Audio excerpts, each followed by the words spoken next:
Hey there, Grumpy Old Fart here.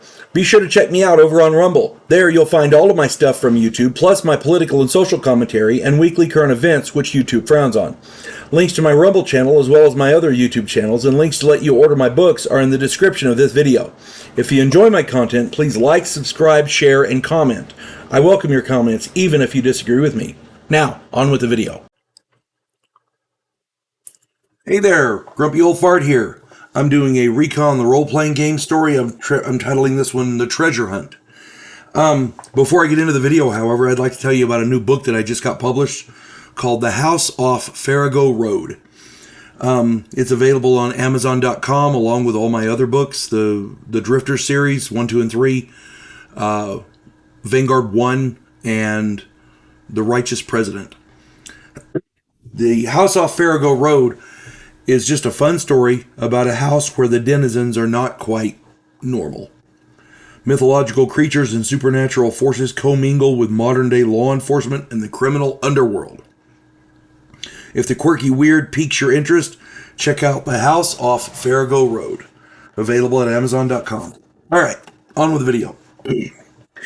I'm titling this one The Treasure Hunt.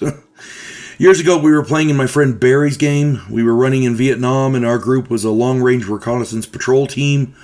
We were on a week-long sweep. We were getting close to the end. We'd encountered a group of VC, and we took them out pretty handily. It wasn't... They weren't armed well. They all had light armament. They didn't have anything heavy. We took them out pretty easily. The search of the bodies revealed a map of the area with a spot marked very, very clearly. We also found a document detailing a payment for a black market purchase of arms.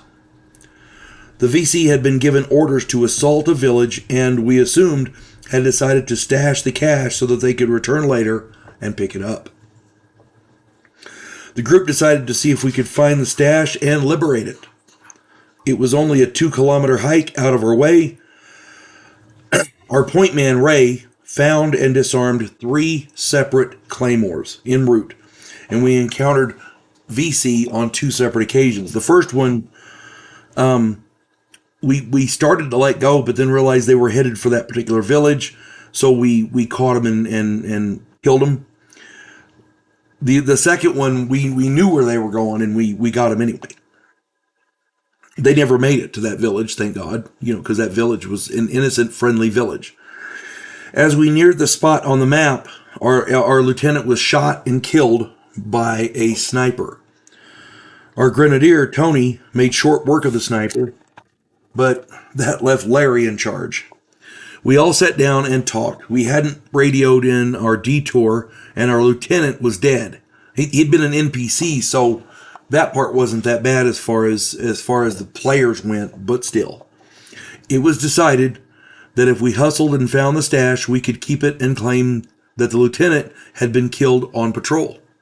Nobody had to know the truth. We rigged up a litter and carried the lieutenant to the stash. It took us 2 hours to find it, but finally we found it in a stream. When we opened the crate, we found $800,000 in American cash, wrapped up in tight plastic bags.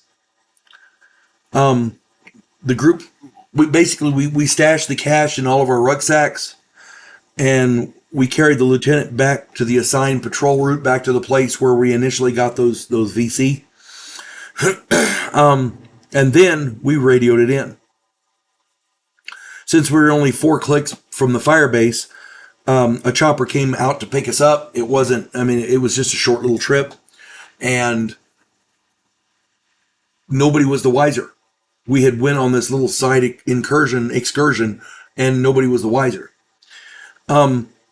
Each of us mailed the money back home to the United States, and nobody was the wiser. It was we each got $200,000, and that's not too shabby for a payday for a quartet of grunts. You know what I mean? And this is a kind of a minor story in the grand scheme of things, but I'd mentioned this to a friend of mine the other day, and he said, "Well, why don't you tell that story on your channel?" So I did. There you go. Hope this finds everybody well. You folks have a good one. God bless one and all. Devo Poland, a scientific representative of a pacifist race called the Gandhiri, is sent away as an exchange officer. His objective? To learn the one skill his species never developed, to fight. And he's sent to learn that skill from the one species who does it better than any other in the galaxy, humans. If you like science fiction with an upbeat military tone, check out my novel, Vanguard One.